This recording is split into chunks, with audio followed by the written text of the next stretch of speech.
This video contains mentions of sexual assault, violent murder, and intense bullying.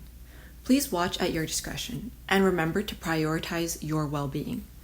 Take care of yourself and stay safe. It's cold, probably the middle of winter. The street is covered in snow, and it's early morning.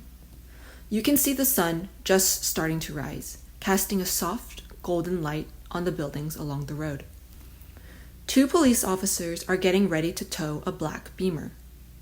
One of the officers, a woman bundled in her uniform jacket, walks around to the rear of the car, double-checking that everything was secured before giving the signal to tow.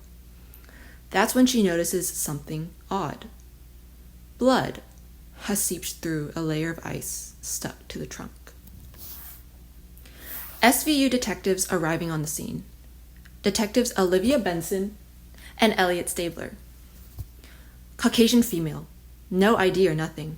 Car's been sitting here since at least 6 a.m., when parking enforcement ticketed it. The medical examiner details the victim is 15 to 21 years of age. The victim was likely dead for at least 5 hours, showing signs of multiple stab wounds and slashes inflicted by a dull 6-inch blade, along with over 100 smaller cuts, possibly from cigarette burns.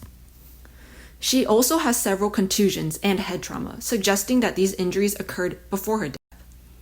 Additionally, her hands and feet were duct taped, preventing her from defending herself. Detectives' missing persons report just came in from a Greg Sullivan in Westchester. His 16-year-old daughter never showed up for school. Benson and Stabler arrive at Gregory Sullivan's house, ready to ask some questions. Why didn't you call the police when Emily didn't come home last night? I let her spend the night at a friend's. Do you have that friend's name? Andrea Kent. He explained he had left a message on the Kent's answering machine at 9 p.m. to say goodnight to Emily. She called him back just 15 minutes later. This led them to conclude that Emily never actually went to stay at the Kent's house. At Emily's high school, Tanner Day Academy, Benson and Stabler meet with Principal Andrew Kilgore, who speaks highly of Emily. Emily was very involved, student body treasurer, in half a dozen clubs and even on the homecoming court. She was a real shining star, well liked by everyone. The principal pulls Andrea Kent and a few of Emily's other close friends from their classes. Paige Summerby, Brittany O'Malley, and Andrea Kent. Andrea, when was the last time you saw Emily? Yesterday, at school. You know why she told her parents she would be sleeping over at your house last night? No, we didn't plan that. Do any of you girls recognize this number? It's the number Emily's dad called last night. No.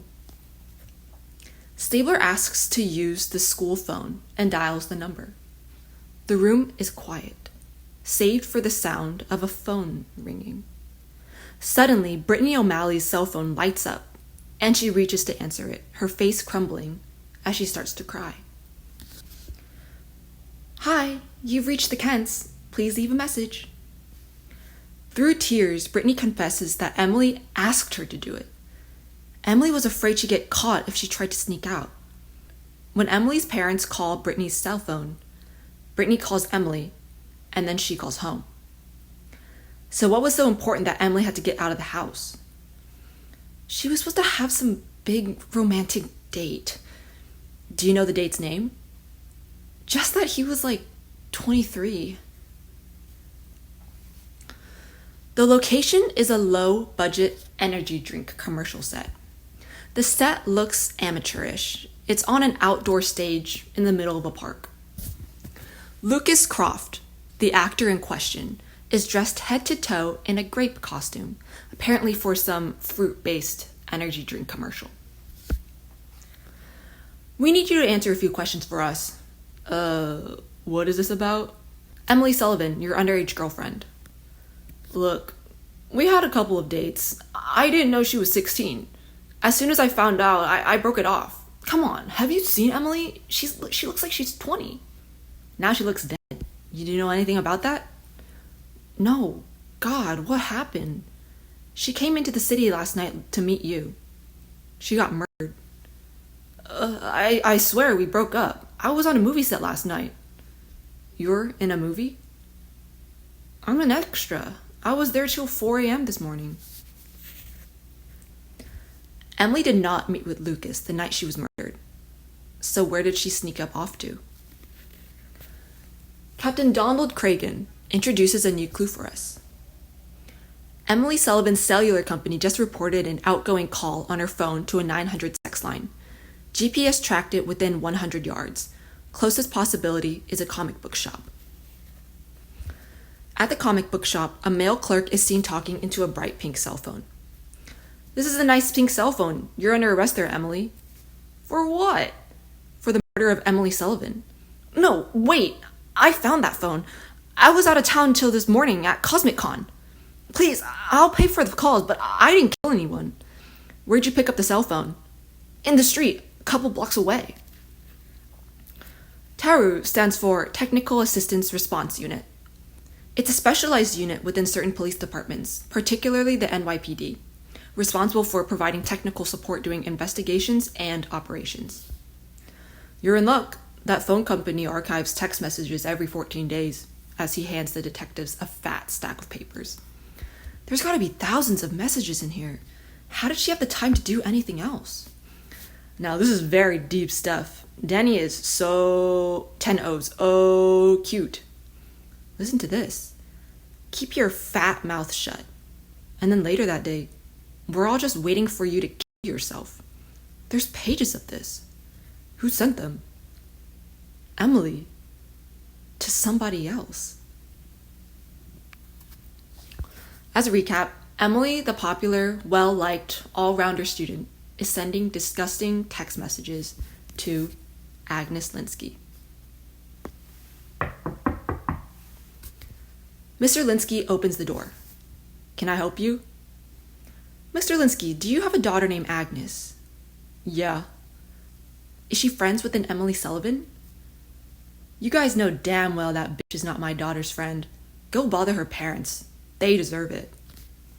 Whoa, Mr. Linsky, just a second. We're from SVU, and Emily was murdered. Why don't you explain to us what you're talking about?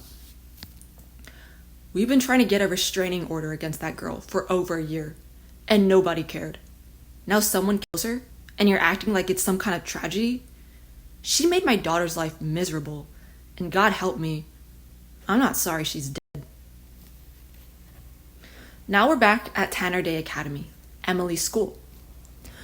When questioned why he hadn't mentioned that Agnes's father had sought a restraining order against Emily 2 months prior, Principal Andrew Kilgore explains that he didn't believe it was relevant, as both the judge and he found no merit in the claims of phone harassment and verbal abuse. Now, with Emily's death, Benson and Stabler are pressing him on whether those allegations should have been taken a little more seriously. Kilgore insists that it was merely an overprotective father reacting to a misunderstanding between two teenagers, not something that could lead to murder. He further adds that they had a mediation between Emily and Agnes. Both girls agreed to work on understanding each other. Detectives, Agnes Linsky may have been delayed academically and socially, but she couldn't kill anyone. We're gonna need to talk to her. Hey, Agnes. I'm Detective Benson. I know, you were at my house last night. I don't know what happened to Emily. We're not friends. Your principal said that you don't get along? Yeah, well, he spends most of his time kissing Emily and her friends' asses. I know you don't believe me. Nobody does. Agnes shares that her mom died when she was 9.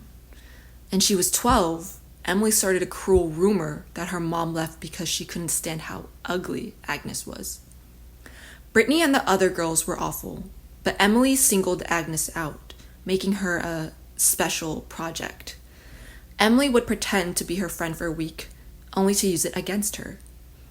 Agnes even gave Emily her cell phone number, and that's when the cruel messages started.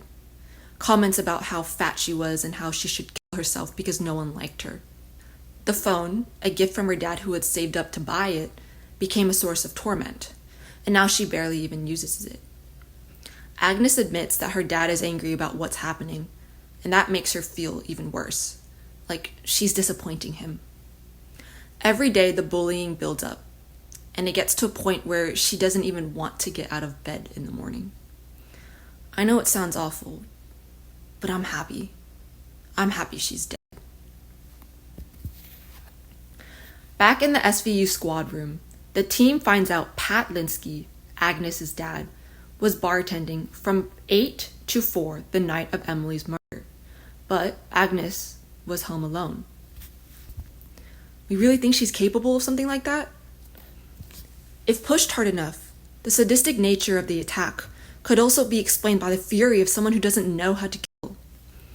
The school knew what was happening to that girl. They didn't do anything about it. Victims of bullying are often social outcasts. It's human nature for school authorities to identify with the normal kids, meaning teachers believe the bully's story, and they think the victims are being a little too sensitive. Their discussion is interrupted with a phone call. Brittany O'Malley was just attacked at Tanner Day. She's on her way to the ER. Stabler goes to the school to meet with Troy Linsky, Agnes Linsky's brother. He was expelled 3 years ago for bringing a knife into school. I pushed her. That's it. She hit her head against the locker. It was an accident. I was mad. Emily Sullivan tortured your sister. I know that. And someone taught that bitch a lesson, right? Wasn't me. I didn't touch Emily. I'm not saying you did, but why are you beating up Brittany? I want Brittany to admit to what she did. What's that? She took pictures of while Agnes was changing in the locker room. She sent them to everyone with the camera phone.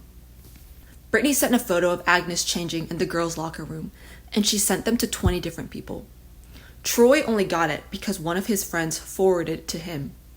Troy seems like he has some anger issues, and he was expelled 3 years ago. Brittany O'Malley is sitting on a hospital bed with a bandage across her forehead.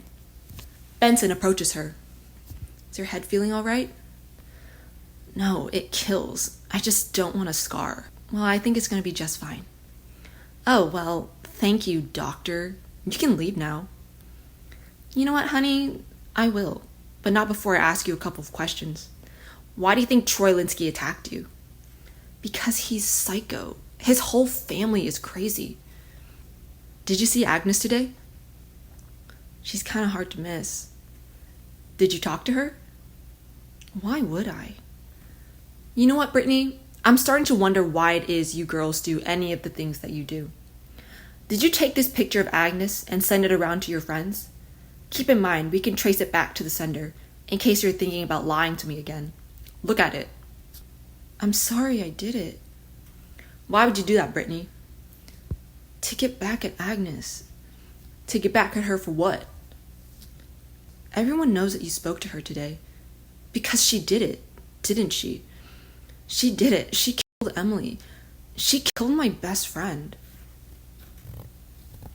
At the crime lab, they discover that the small wounds on Emily's body were most likely caused by manicure scissors, which have been shoved into the skin and then opened, causing deeper cuts. Traces of light pink nail polish, a shade called Boy Crush Blush, was also found inside the wounds, suggesting that the attacker was probably female. On top of that, a couple of strands of hair were stuck to the duct tape used to bind the victim. The hair had been color treated and was a shade of blonde. There's something going on with this friend group. When girls are mean to each other, it's not a pure, explicit form of rage. It's in the form of rumor spreading, ostracizing, and secret telling, because girls are socialized to be nice, while boys are socialized to express their anger. You don't tell your friend you're mad at her. You just get everyone else to hate her. We need to get to know the dynamic of this friend group a little better. And so that's why we head back to Tanner Day Academy to speak to the school's peer counselors and other peers.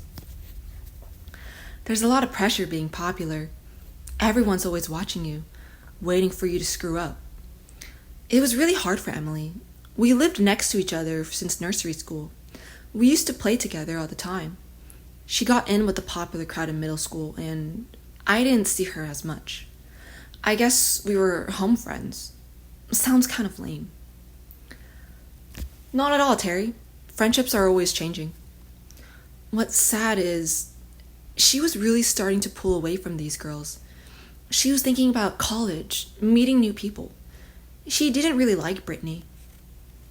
How do you know that? She really could see how nasty Brittany was, how manipulative. And Emily sort of hooked up with Brittany's boyfriend. Do you remember that boy's name? Lucas, I think. Lucas Croft, the wannabe actor in the grape suit costume. Note, Brittany would have been 16 at the time, which is considered statutory rape. However, Lucas claims he and Brittany never had sex because Brittany wouldn't do it. Brittany and I started going out last fall. Then a couple months ago, Brittany tells me to hit on Emily. She said it was some kind of friendship test. So I did. And Emily was into it. What was I supposed to do? Say no? I'm sorry I even did it. Brittany freaked out on me. She psycho freaked out. She's nuts. Okay, so why lie for her? I think she poisoned Buttons, my cat. I can't prove it, but I don't want to cross that girl. She's crazy. Lucas hadn't heard from Brittany since the night Emily died. Brittany came over to his film set wanting him to bring her a case of beer. Was Emily with her? They were in Emily's car, but Emily wasn't there. When I tried to put the beer in the trunk, they freaked. You think that's where they put Emily? Who are they? You know, her two best friends, Andrea and Paige. They do whatever Brittany says. Brittany O'Malley, Andrea Kent, and Paige Summerby are arrested for the murder of Emily Sullivan, and they are brought into questioning. Stabler starts questioning Paige. We found a blonde hair in the duct tape used to bind Emily's arms and legs. DNA says the hair belongs to Brittany. If you were with her the whole night, you must have been with her doing that too. Right, Paige? ADA Novak is the one questioning Andrea. Novak suspects there's some untruthfulness to the girl's claims. You told the detectives you didn't see Emily the night of the murder, but Lucas Croft saw you in her car. So that was a lie, wasn't it? Yes, I did go out with them late at night, but Emily wanted us to drop her off at some bar and take her home. We'd all been drinking, so we parked the car and took the train. I called Emily and told her where she'd go pick it up. Great, so we'll check your cell to make sure that's true. I called from a payphone. Okay, then we can check Emily's cell for the incoming call, unless that's not the truth either. This lie you and your friends cooked up, it's a bad one. So if you've got anything to say to me before I walk out that door, you better say it now. Brittany went crazy. She just lost it. It was awful. She started punching Emily, and then she lit some cigarettes and started burning her with them. And then she had these little scissors, and Brittany was cutting her, and then she took out a knife and started stabbing her. And there was so much blood. I didn't know what to do. Andrea claims she never wanted to hurt Emily. Andrea claims she and Paige were just standing there, and Brittany did everything. We're innocent. She killed Emily all by herself. Now to Benson questioning Brittany. It was a joke. Tying somebody up, throwing them in the back of the trunk, and then beating them to death is a joke. We didn't hurt her. We just had her in the trunk. That's it. I don't know how all the other stuff happened. So you expect me to believe that you taped her up, but someone else killed her?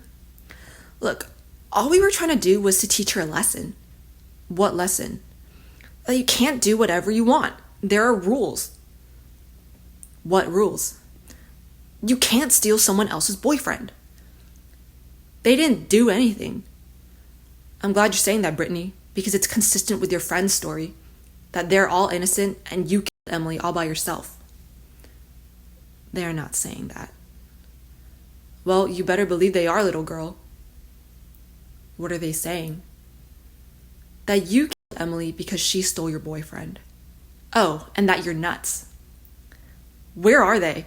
I want them to say this to my face. Huh, bitches? Say it to my face. So, as a recap of what's happening, Brittany is saying that they, as a collective, did nothing. However, Andrea and Paige are teaming up and blaming Brittany for everything. Eventually, they decide to take this to trial because the SVU team believes and wants to prove that all three girls are responsible for Emily's murder. However, Andrea and Paige's lawyers want to put all the blame on Brittany and to help their clients because they believe that they did nothing wrong. Now the mean girls are divided, and it's Brittany against Andrea and Paige. ADA Novak goes to talk to Brittany in her cell, bargaining with her and her lawyer for a lighter sentence if, in exchange, she testifies against Andrea and Paige. So I testify against Andrea and Paige. You tell the truth to the jury, or the deal's gone, and I add perjury. Oh, I'll tell them everything. I really don't care. Insinuating she doesn't care about Andrea and Paige anymore. In court, Brittany testifies to the jury. Note, the defendants Novak references are Andrea and Paige because they're basically the ones trying to defend themselves in this court proceeding. Andrea told Emily we were going out at night. She made up the sleepover so Emily's parents wouldn't be looking for her. Emily's arms and legs were bound with duct tape. Did she ever get loose? Oh, yeah, a couple of times. And what did the defendants do when she freed herself? First time, Paige grabbed her by the hair so I could fix the tape. And then when she kicked me, she almost got out of the trunk. And then Andrea pushed her back in. Were the defendants ever left alone with the victim? Oh, about 5 or 10 minutes when I went to go buy cigarettes. And when it was over, when Emily was dead, what did you guys do? Paige was hungry, so we went to go get waffles. And then we just took the train home. Did Andrea or Paige, at any point at that night, ask you to stop? No, they were having fun.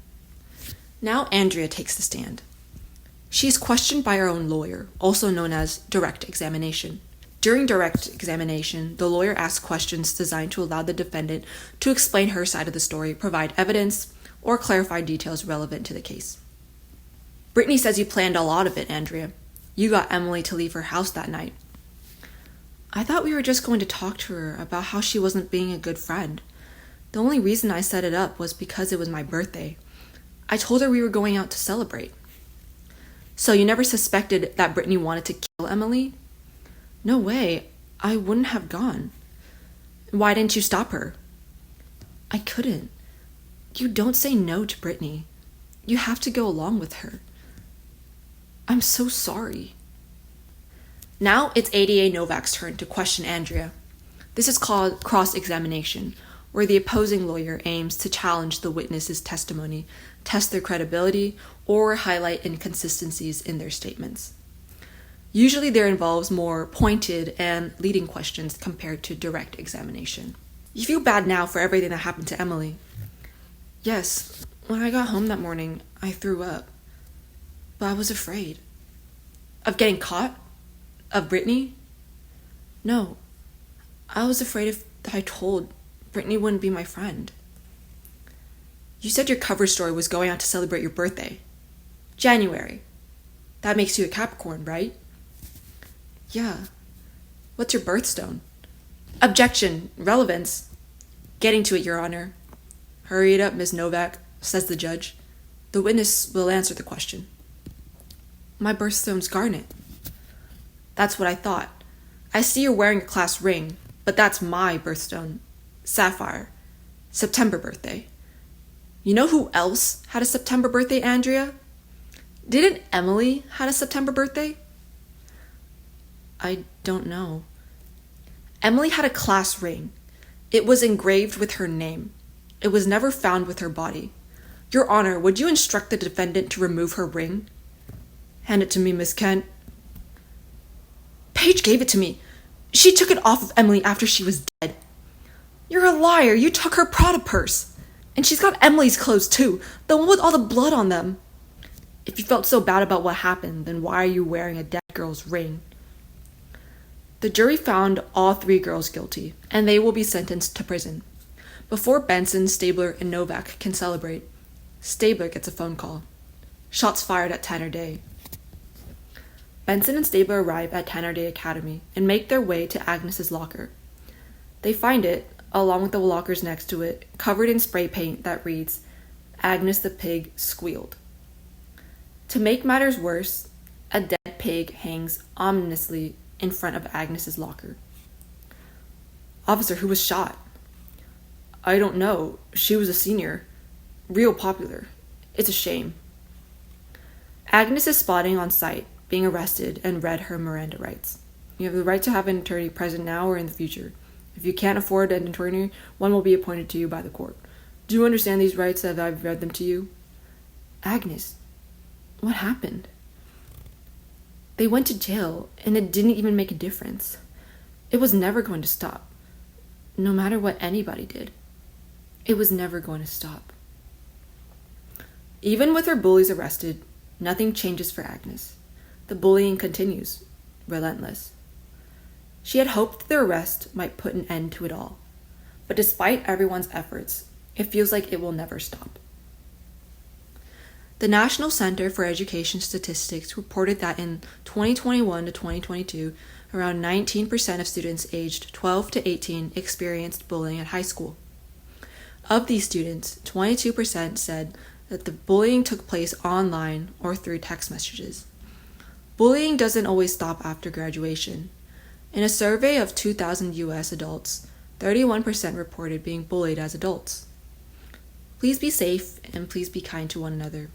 I've added a few resources and statistics in the description. Thank you.